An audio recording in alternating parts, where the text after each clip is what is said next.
Très chers téléspectateurs de 14 TV Gabon, bonsoir, soyez les bienvenus pour ce flash d'information du mardi 28 janvier 2025 dans le magistère universel. L'espérance ne déçoit pas, c'est avec cette phrase extraite de la bulle d'induction du jubilé 2025 que le Saint-Père désire célébrer le mardi 11 février 2025 prochain la 23e journée mondiale des malades.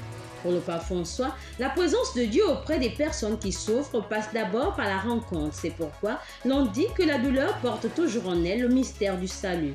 Quoique cette journée dédiée aux malades depuis 1992 se célèbre tous les 3 ans dans un sanctuaire marial, en cette année jubilaire, le pape François convie les personnes malades, leurs familles et les soignants à participer du 5 au 6 avril 2025 prochain au jubilé du monde de la santé. Nouvelle d'église. Le jeudi 23 janvier 2025 dernier, le pape François a érigé le diocèse d'Alto Molope au Mozambique. Ce nouveau diocèse dont l'évêque est Monseigneur Estevão Angelo Fernando du clergé de Quelimane est issu du démembrement des diocèses de Gouéré et de Quelimane. Le nouveau diocèse d'Alto Molope possède 14 paroisses, 24 prêtres dont 11 religieux, 16 séminaristes de frères et 26 religieuses. On note que Monseigneur Estevão Angelo Fernando a été ordonné prêtre le 24 juin 2001 et a occupé plusieurs responsabilités ecclésiales. Pèlerin de l'Espérance à Rome. La célébration du jubilé du monde de la communication à Rome qui s'est déroulée du 24 au 26 janvier 2025 a donné à plus de 9000 communicants de vivre des jours merveilleux. À tous ces responsables du service de la communication catholique à travers le monde, le pape François a délivré un important message d'encouragement et d'affermissement de la foi. Depuis hier jusqu'au mercredi 29 janvier 2025, le programme qui a commencé par l'audience accordée aux responsables de la commission communication des différentes conférences épiscopales s'est poursuivi avec l'organisation des travaux en 2 sessions au Collège urbain de Rome.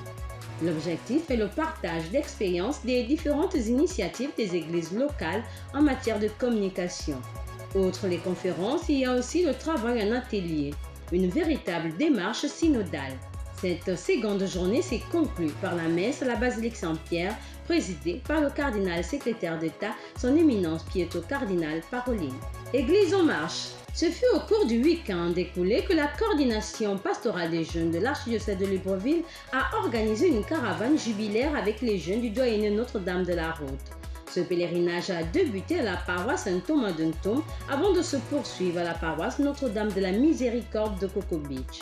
Au centre des activités, des enseignements, l'adoration du Saint-Sacrement et les célébrations eucharistiques. La caravane du jubilé de l'espérance des jeunes s'est achevée par une célébration eucharistique au sein d'une communauté ecclésiale vivante de base, tandis que la messe était présidée par Père Andrew Barchett et concélébrée par l'abbé Michael Oyono-Moussavou, aumônier de la commission pastorale des jeunes.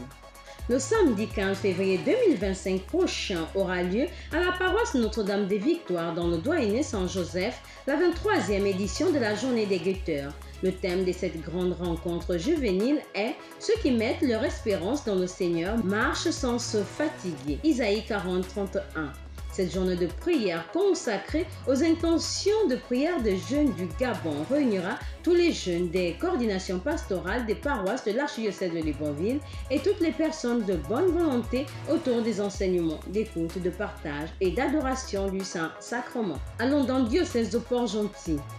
Le 6e dimanche de la parole de Dieu a été célébré dans le diocèse de Port-Gentil par tous les fidèles, en particulier les lecteurs.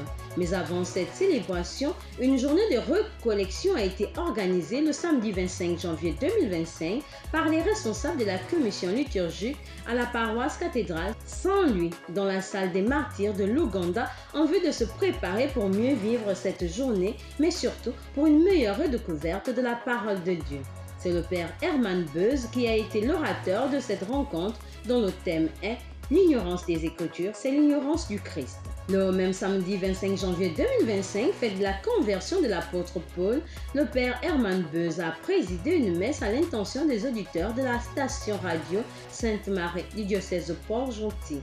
Chers téléspectateurs de 14 TV Gabon, c'est ainsi que s'achève votre flash d'information de ce mardi 28 janvier 2025. Nous vous remercions de l'avoir regardé. On marche vers les 200 ans de l'histoire de l'évangélisation de l'Église catholique au Gabon, car dans la foi, l'espérance et la charité.